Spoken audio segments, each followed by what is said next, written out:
जय हिंद साथियों, बहुत बहुत स्वागत है आपका एक बार फिर से बीए सेमेस्टर वाला में। साथियों, आज के इस क्लास में हम लोग कवर करेंगे बीए थर्ड ईयर 6 सेमेस्टर जो एग्ज़ाम होगा आपका 2024, 25, 26 में। उसके लिए यह बहुत ही महत्वपूर्ण है, होम साइंस गृह विज्ञान। ठीक है, गृह विज्ञान का पेपर 2 है, 6 सेमेस्टर गृह विज्ञान पेपर 2 है और क्लास भी 2 है। अच्छा, क्लास फर्स्ट कहाँ है सर? तो क्लास फर्स्ट मैंने करा दिया है। ठीक है, पेपर 1 और पेपर 2 दोनों के प्लेलिस्ट का लिंक आपको डिस्क्रिप्शन बॉक्स में मिल जाएगा। इस क्लास को अटेंड करने के बाद उसे आराम से अटेंड कर लीजिएगा। ठीक है, काफ़ी जितने भी क्लास हुए हैं पेपर 1 पेपर 2 में काफ़ी शानदार क्लास है, एक बार ज़रूर देखिएगा।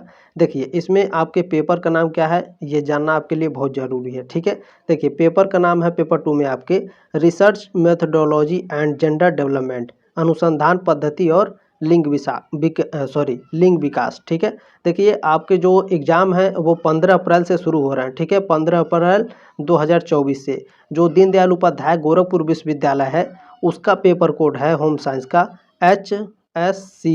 ठीक है, HSC कितना है भैया? HSC 305। ठीक है, बाकी आपके जो कॉलेज है सिद्धार्थ यूनिवर्सिटी हो गया, महात्मा गांधी काशी विद्यापीठ हो गया, राजा महेंद्र प्रताप सिंह स्टेट यूनिवर्सिटी है, कानपुर विश्वविद्यालय छत्रपति साहू जी महाराज हैं। ठीक है, इन सभी से जितने भी छात्र छात्राएं हैं या फिर भारत में जितने भी यूनिवर्सिटी हैं जहाँ के भी आप हैं, ठीक है, कमेंट बॉक्स में कमेंट जरूर करिएगा कि आपके विश्वविद्यालय का पेपर कोड कितना है। ठीक है, काफ़ी शानदार तरीके से तैयारी कराई जाएगी। ठीक है, चलिए आगे बढ़ते हैं। इसमें आपको कुछ और बता देते हैं। देखिए, क्लास 2 से आने वाले objective plus subjective most important question answer वो भी नोट्स के साथ आपको मिलेंगे। ठीक है, चलिए देखिए, काफ़ी अगर ये लास्ट ईयर है, पहले आप समझ लीजिए लास्ट ईयर है, लास्ट सेमेस्टर है, आप बिल्कुल भी लापरवाही मत करिएगा क्योंकि जो आपका पेपर पैटर्न रहेगा उसका जो पेपर का लेवल है वो हाई रहेगा, ध्यान रखिएगा। ठीक है, इसमें पहला प्रश्न क्या है साथियों? पहला प्रश्न है आपका, वस्तुनिष्ठता प्रमाण का निष्पक्षता से निरीक्षण करने की इच्छा एवं योग्यता है।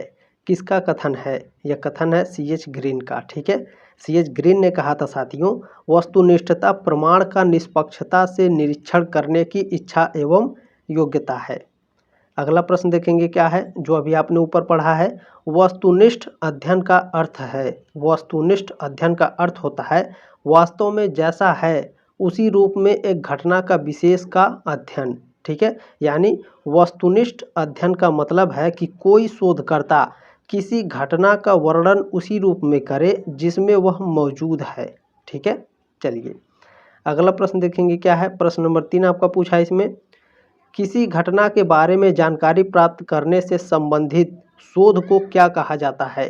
तो अन्वेषणात्मक शोध कहा जाता है। ये वेरी वेरी मोस्ट इंपॉर्टेंट प्रश्न ये आएगा आपके एग्जाम में। ठीक है, ध्यान रखिएगा। ठीक है, किसी घटना के बारे में जानकारी प्राप्त करने से संबंधित शोध को क्या कहते हैं? अन्वेषणात्मक शोध। चलिए आगे बढ़ते हैं, चौथा प्रश्न देखते हैं क्या है आपका। चौथा प्रश्न साथियों, किसी व्यक्ति, परिस्थिति या समूह की विशेषताओं का सही नियंत्रण करने के उद्देश्य से किए जाने वाले शोध को क्या कहा जाता है? तो वर्णनात्मक शोध कहा जाता है। ये भी आपके एग्जाम में आएगा। ठीक है, ध्यान रखिएगा। प्रश्न नंबर 4 बहुत ही शानदार है।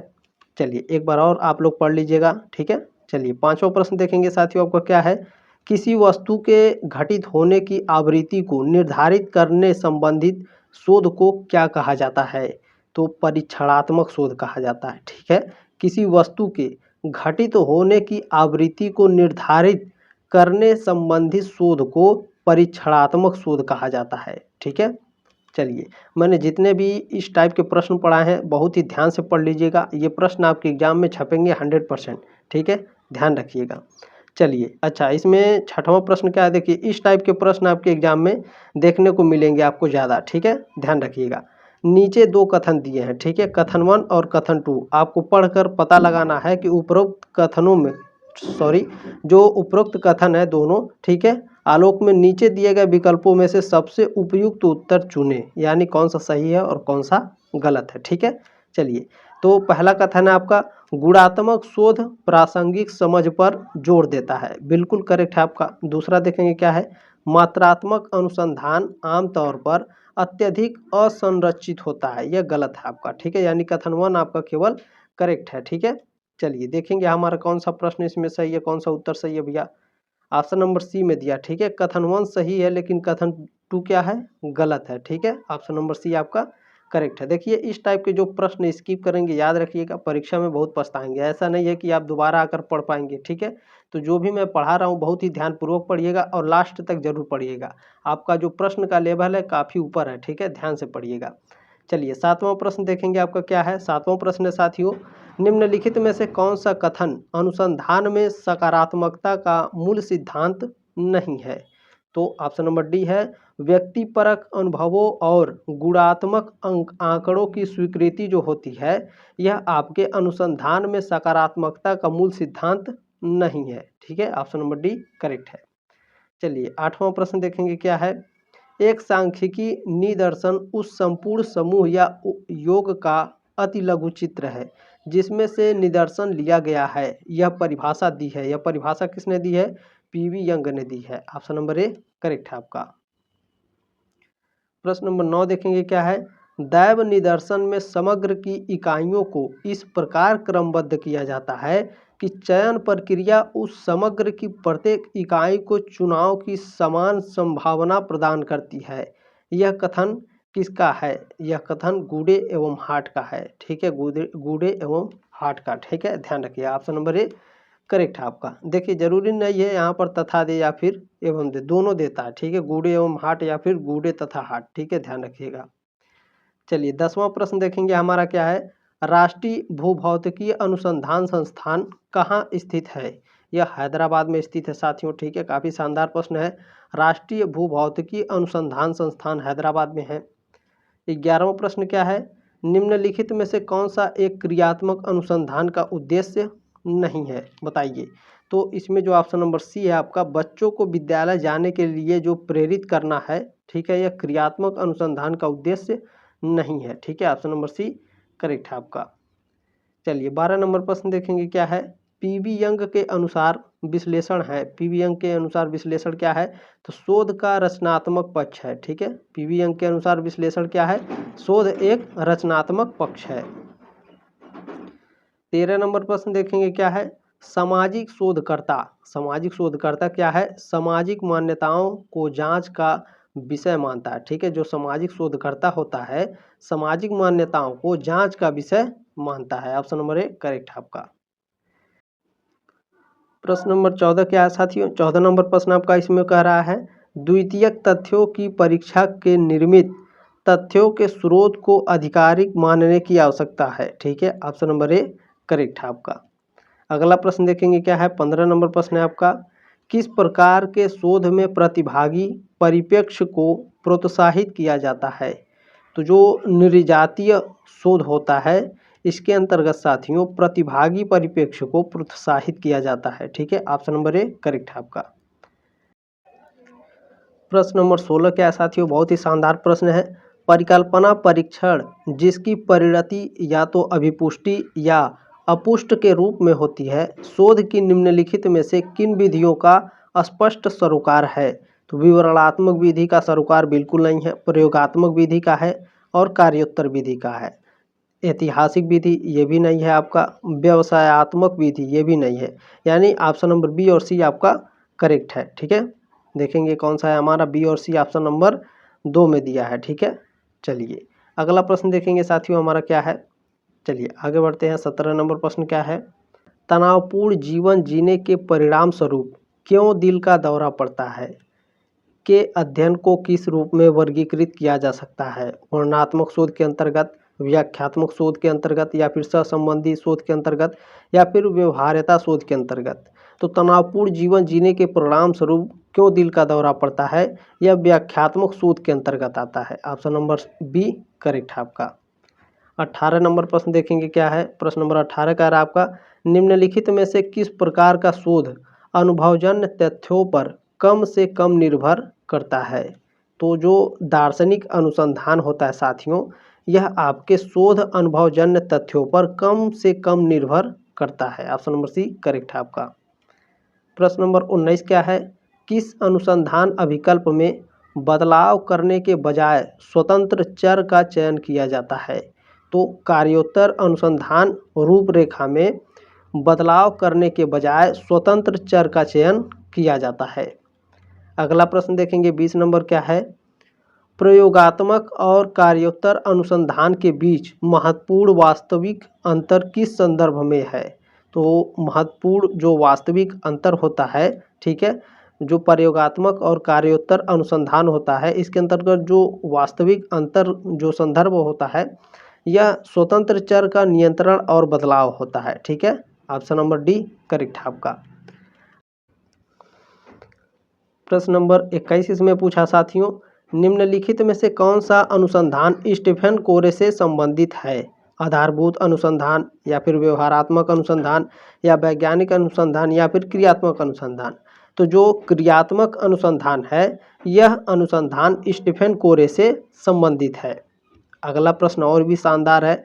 देखिए, यह प्रश्न आपके एग्जाम में आ सकता है, ध्यान दीजिएगा। ठीक है, क्या कह रहा है प्रश्न? ओसवाल्ड स्पेंगलर के इतिहास के चक्रीय सिद्धांत में निम्नलिखित में से कौन से कथन सही है? बताइए कौन से कथन सही है भैया? तो पहला आपका क्या कह रहा है? प्रत्येक संस्कृति विकास, परिपक्वता, गिरावट और अत्यंत मृत्यु के अलग अलग चरणों से गुजरती है। यह बिल्कुल करेक्ट है आपका। ठीक है, ओसवाल्ड स्पेंगलर के इतिहास के जो चक्रीय सिद्धांत है, उसके अनुसार ऑप्शन नंबर जो ए है वो बिल्कुल करेक्ट है। दूसरा क्या है? स्पेंगलर का मानना था कि पश्चिमी सभ्यता पहले ही अपने चरम पर पहुंच चुकी थी और गिरावट के दौर में प्रवेश कर रही थी। ये भी आपका करेक्ट है। तीसरा क्या है? कुछ चक्रीय सिद्धांतों के विपरीत स्पेंगलर ने संस्कृतियों के पुनर्जन्म या नवीनीकरण की संभावना नहीं जताई है। ये भी आपका बिल्कुल करेक्ट है। ठीक है, अच्छा अगला देखेंगे क्या है? डी नंबर आपका दिया है, स्पेंगलर के सिद्धांत ने ऐतिहासिक परिवर्तन की प्रेरक शक्तियों के रूप में प्रौद्योगिकी और आर्थिक कारकों की भूमिका पर ध्यान दिया है। क्या यह सही है? बिल्कुल आपका सही नहीं है। ठीक है, गलत है आपका। तो देखेंगे ए, बी और सी हमारा करेक्ट है, बाकी डी वाला हमारा गलत है। ए, बी, सी हमारा किस में सही है भैया? तो ऑप्शन नंबर 2 में दिया है ए, बी, सी केवल आपका सही है। 23 नंबर प्रश्न क्या है? बहुत ही शानदार प्रश्न है। भारतीय इतिहास लेखन में हालिया रुझानों के संदर्भ में निम्नलिखित में से कौन सा कथन सही है? जो भारतीय इतिहास लेखन है, जो हाल ही में रुझान आया है आपका, उसके संदर्भ में 4 ऑप्शन दिया है और पूछ रहा है इनमें से कौन से सही हैं। ठीक है, ध्यान दीजिएगा। तो पहला आपका क्या है? पहला आपका पूछा है भारत के पर्यावरण इतिहास पर ध्यान बढ़ रहा है, जिसमें यह जांच की जा रही है कि मनुष्य ने अपने पारिस्थितिकी परिवेश के साथ कैसे संबंध बनाए हैं और उसे कैसे आकार दिया। ये आपका बिल्कुल करेक्ट है आपका, जो हाल ही में रुझान आया भारतीय इतिहास लेखन के अनुसार। दूसरा क्या है आपका? इतिहासकार डेटा विश्लेषण, ऐतिहासिक मानचित्रण और सार्वजनिक पहुंच के लिए तेजी से डिजिटल उपकरण और पद्धतियों का उपयोग कर रहा है। ये भी आपका करेक्ट है भैया। ठीक है, सी ऑप्शन क्या है आपका? अतीत की विशुद्ध आर्थिक या राजनीतिक व्याख्याओं से आगे बढ़ते हुए भावनाओं और व्यक्तिपरक अनुभवों पर अध्ययन गति पकड़ रहा है। ये भी आपका करेक्ट है। डी ऑप्शन क्या है आपका? हाशिए पर रहने वाले समुदायों के जीवन और अनुभवों में नए सिरे से रुचि के साथ ध्यान अभिजात वर्ग और संस्थानों के इतिहास के अध्ययन से हट गया है। और क्या है? भारतीय इतिहास लेखन में हालिया रुझानों के संदर्भ में निम्नलिखित में से कौन सा कथन सही है? तो ये चारों कथन सही है आपके। ठीक है, देखेंगे हमारे चारों कथन किस में दिया भैया? ए, बी, सी और डी। तो ऑप्शन नंबर 4 में दिया है आपका ए, बी, सी और डी। ठीक है, चारों ऑप्शन आपके करेक्ट हैं। अच्छा, 24 नंबर प्रश्न क्या है? 24 नंबर प्रश्न आपका पूछा इसमें, लॉगोग्राफर ग्रीक इतिहासकारों के पूर्ववर्ती हेरोडोटस इतिहास के पिता से सबसे अधिक भिन्न है। उनके द्वारा ऐतिहासिक साक्ष्यों के मूल्यांकन के लिए एक आलोचनात्मक पद्धति का विकास। ठीक है, ऑप्शन नंबर डी करेक्ट है आपका। प्रश्न नंबर 25 क्या कह रहा है आपका? प्रश्न नंबर 25 है साथियों आपका, 19वीं शताब्दी में ऐतिहासिक लेखन के सकारात्मक स्कूल का उद्भव ऐतिहासिक विद्वता में निम्नलिखित में से किस प्रवृत्ति की प्रक्रिया थी?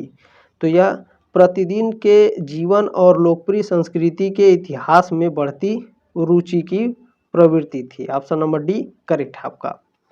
अच्छा, इसमें अगला प्रश्न क्या है? प्रश्न नंबर 26 आपका पूछा है, बहुत ही शानदार प्रश्न है ये। अच्छा, इसमें मैं थोड़ा चेंज करूँगा, ठीक है। चलिए, सारणियन का अर्थ है, बताइए सारणियन का अर्थ क्या होता है, बताइए आप सभी लोग बताइए। सारणियन का अर्थ होता है साथियों तथ्यों को तालिका में रखना। ऑप्शन नंबर ए करेक्ट है आपका। 27 नंबर प्रश्न देखेंगे क्या है। डाटा विश्लेषण के चरणों के सही क्रम वाले कथन का चयन कीजिए। तो संहिताबद्ध करना, डाटाबद्ध करना, टेबुलेशन, व्याख्या, ये सभी क्या है, डाटा विश्लेषण के चरणों के सही क्रम वाले कथन है, ठीक है। बाकी आपके ये तीनों गलत हैं आपके, ठीक है। चलिए आगे बढ़ते हैं, क्या है 28 नंबर प्रश्न आपका पूछा है। शोध लेख लिखते समय निम्न का सही क्रम बताइए। जो शोध होते हैं, ठीक है, शोध के ऊपर जो प्रक्रियाएं होती हैं उसका सही क्रम बताना है। तो साहित्य का पुनरावलोकन, उद्देश्य, परिचय, विधि, परिणाम और निष्कर्ष और संदर्भ विधि, ये तीनों आपके करेक्ट हैं आपके, ठीक है। शोध लिखने के समय निम्न में से सही क्रम है, तो तीनों आपके सही क्रम है। ऑप्शन नंबर डी करेक्ट हो जाएगा उपरोक्त सभी। प्रश्न नंबर 29 है। 29 नंबर प्रश्न आपका क्या पूछा है। एक शोध प्रतिवेदन लिखते समय निम्नलिखित को क्रम से व्यवस्थित कीजिए। इन चारों को क्रम से व्यवस्थित करना है शोध प्रतिवेदन लिखते समय, ठीक है। और सही कोड चुनकर अपना उत्तर दीजिए, ठीक है भैया। तो इसमें सबसे पहले आपका परिणाम है, ठीक है। चलिए, उसके बाद आपका निष्कर्ष होता है, ठीक है। उसके बाद क्या होता है, आपका निहितार्थ होता है, ठीक है। उसके बाद आपका सुझाव होता है, ठीक है। ऑप्शन नंबर 3 यानी 2, 4, 1 और 3 यही हमारा सही कोड है, ठीक है। ये आपका सही क्रम है, ठीक है। याद रखिएगा, ये आपके एग्जाम में पूछेगा, ठीक है। 2, 4, 1 और 3 देखेंगे किसमें सही है हमारा। 2, 4, 1 और 3 ऑप्शन नंबर बी में दिया है। ऑप्शन नंबर बी आपका करेक्ट है। 30 नंबर प्रश्न क्या है। निम्नलिखित में से कौन असंभाव्यता प्रतिचयन तकनीक है। तो इसमें जो यादृक्ष प्रतिचयन है यह आपका असंभाव्यता प्रतिचयन का तकनीक है, ठीक है। ऑप्शन नंबर ए करेक्ट है आपका। बहुत ही शानदार प्रश्न है ये 30 नंबर वाला। प्रश्न नंबर 31 है। 31 नंबर प्रश्न क्या है। आंकड़े के विश्लेषण में सोपान का सही अनुक्रम बताइए।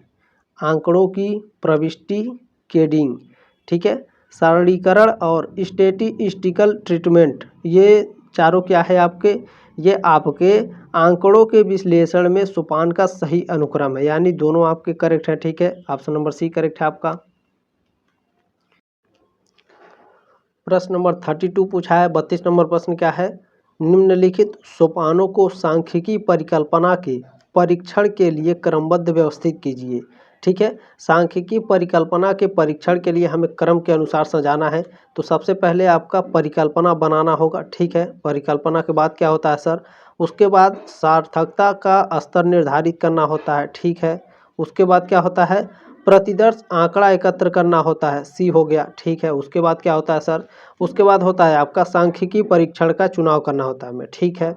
उसके बाद आपका लास्ट में होता है परिणाम प्राप्त करना और निर्णय लेना, ठीक है। अच्छा, ये आपका बन गया।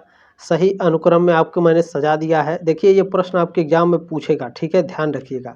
तो BDCAE देखेंगे कौन सा हमारा, ठीक है। BDCAE देखेंगे कौन सा सही है। BDCAE ऑप्शन नंबर 1 में दिया है, ठीक है। BDCAE, ठीक है, ध्यान रखिएगा। बहुत ही शानदार प्रश्न। देखिए इसी टाइप के प्रश्न आपके पूछेगा क्योंकि ये लास्ट ईयर है, लास्ट सेमेस्टर है आपका। अच्छा, प्रश्न नंबर 33 क्या है। मात्रात्मक आंकड़ों के विश्लेषण के लिए सर्वाधिक उपयुक्त सांख्यिकी जांच है। तो काई स्क्वायर जो होता है यह मात्रात्मक आंकड़ों के विश्लेषण के लिए सर्वाधिक उपयुक्त सांख्यिकी जांच है। प्रश्न नंबर 34 क्या है। दो चरों को धनात्मक रूप से सहसंबंधित माना जाता है जब दोनों चर प्रकृति में समान हो। ऑप्शन नंबर ए करेक्ट है आपका। 35 नंबर प्रश्न क्या है। केंद्रीय प्रवृत्ति का कौन सा मापन बाजार सर्वेक्षण से संबंधित है। तो जो बहुलक होता है या केंद्रीय प्रवृत्ति का वह माप है जो बाजार सर्वेक्षण से संबंधित होता है।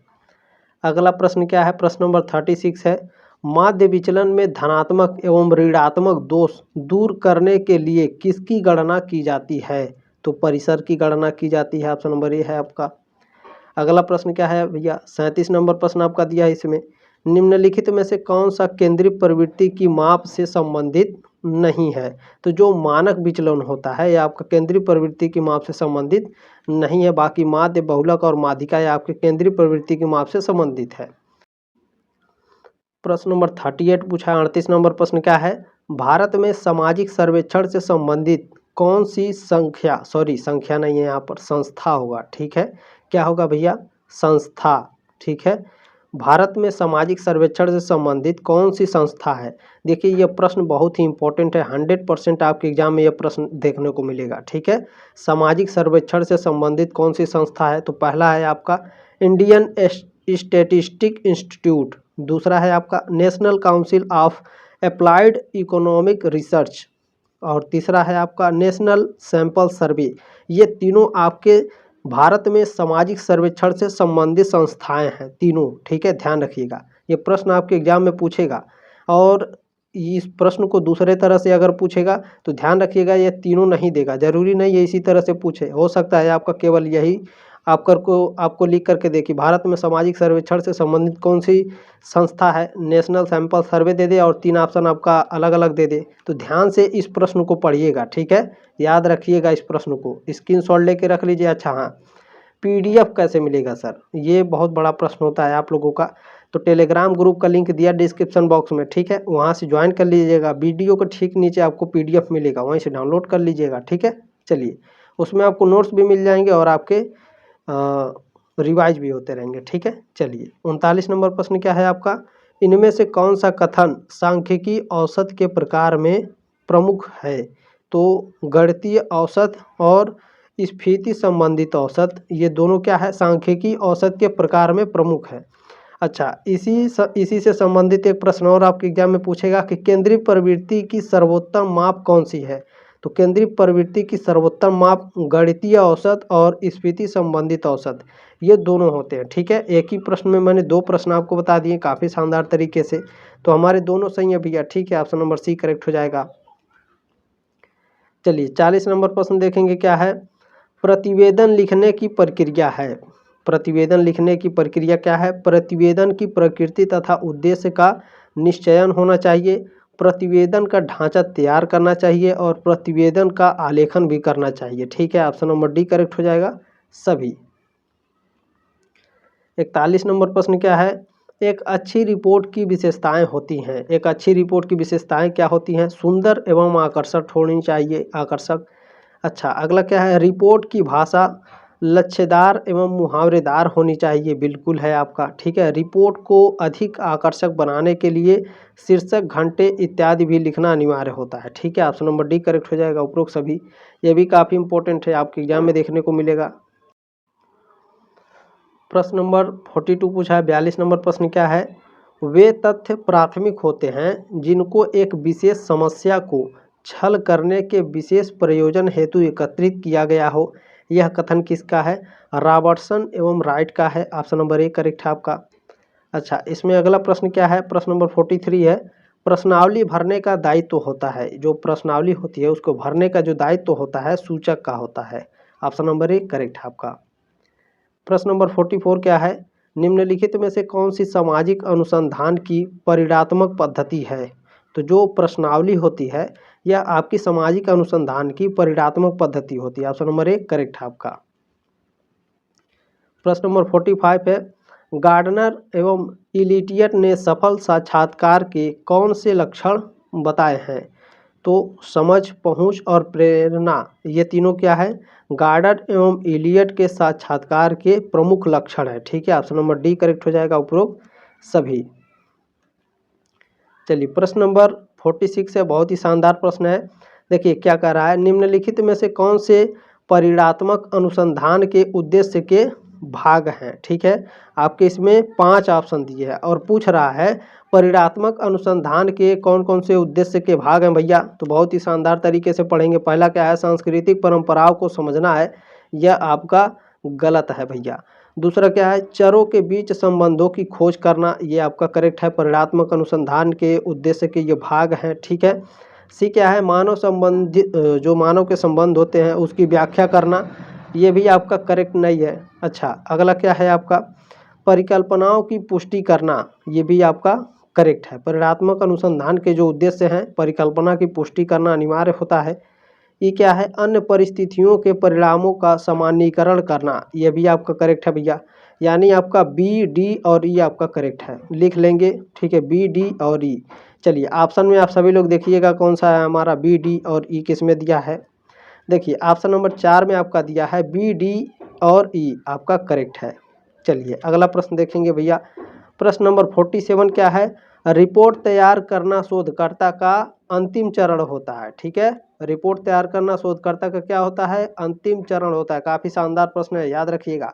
ठीक है, अच्छा इसमें कुछ की पॉइंट्स है, ध्यान दीजिएगा। शोध प्रक्रिया का अंतिम चरण रिपोर्ट तैयार करना होता है। ठीक है, इसमें शोध की समस्या, उपकल्पनाओं, निदर्शन, अध्ययन की विधियों और प्रविधियों का विस्तृत विवरण देना होता है। इसके साथ ही संकलित सामग्री और उससे निकाले गए निष्कर्षों को संक्षेप में और स्पष्ट रूप से लिखना होता है। प्रश्न नंबर 48 क्या पूछा है, 48 नंबर है आपका, शोध प्रक्रिया के निम्नलिखित चरणों के सही क्रम की पहचान कीजिए। जो शोध प्रक्रिया होती है, ठीक है, इसके सही क्रम का पहचान करना है। याद रखिए, ये एग्जाम में 100% गारंटी है मेरी। जो जो आप सही क्रम वाला पढ़े हैं आपके एग्जाम में देखने को मिलेगा। ठीक है, जब आपके एग्जाम में आएगा तो आप खुश हो जाएंगे कि सर पढ़ाए थे आ गया। ठीक है, तो ध्यान दीजिएगा, क्रम वाले ऑप्शन आपके एग्जाम में क्रम वाले प्रश्न पूछे जाएंगे। ठीक है, तो ध्यान रखिएगा। ठीक है, शोध प्रक्रिया के चरणों के सही क्रम क्या है, तो सबसे पहले शोध समस्या को परिभाषित करना होता है। क्या करना होता है भैया, शोध समस्या को परिभाषित करना होता है। अच्छा, उसके बाद क्या होता है, साहित्य समीक्षा करना होता है। ठीक है, उसके बाद क्या होता है, उसके बाद परिकल्पना प्रतिपादन करना होता है। उसके बाद क्या होता है आपका, उसके बाद शोध अभिकल्प या डिजाइन तैयार करना होता है। ठीक है, ऑप्शन नंबर ई हो गया आपका। उसके बाद लास्ट बचा है आंकड़ों का संग्रह, ऑप्शन नंबर डी हो जाएगा, यानी CABED। ठीक है, CABED देखेंगे हमारा किसमें सही है भैया। देखिए ऑप्शन नंबर 3 में दिया है केवल CABED। ठीक है, ऑप्शन नंबर 3 आपका करेक्ट है। चलिए साथियों, अब आपका 49 नंबर प्रश्न क्या है, बहुत ही शानदार प्रश्न है। क्या पूछा है, प्राथमिक इसमें 1 मिनट, प्राथमिक तथ्य सामग्री का तात्पर्य उन सूचनाओं व आंकड़ों से है जिसको पहली बार संकलित किया गया हो तथा जिनके संकलन का उत्तरदायित्व शोधकर्ता या सर्वेक्षणकर्ता का अपना है। यह परिभाषा किसकी है, तो यह परिभाषा PV यंग का है। ठीक है, काफ़ी शानदार परिभाषा है, याद रखिएगा। ऑप्शन नंबर 1 करेक्ट है आपका। अच्छा, इसमें 50 नंबर प्रश्न क्या है, काफ़ी शानदार है। इस प्रविधि का प्रयोग तभी किए जा सकते हैं जबकि निरीक्षणकर्ता अपने उद्देश्य को प्रकट किए बिना समूह का सदस्य मान लिया जाता है। यह कथन किसका है, तो यह कथन गूडे तथा हार्ट का है। ऑप्शन नंबर ए करेक्ट है आपका। ठीक है, तो प्लीज़ आप लोग इस क्लास को शेयर कर दीजिएगा, काफ़ी शानदार क्लास है। ठीक है, चलिए अच्छा, इसमें साथियों आप 1 लाइक जरूर कर दीजिएगा, क्लास को सब्सक्राइब नहीं किए हैं तो कर लीजिएगा। ठीक है, काफ़ी शानदार तरीके से आपकी तैयारी कराई जाती है। ठीक है, चलिए मिलते हैं नेक्स्ट क्लास में, तब तक के लिए जय हिंद, वंदे मातरम, अपना ख्याल रखिएगा।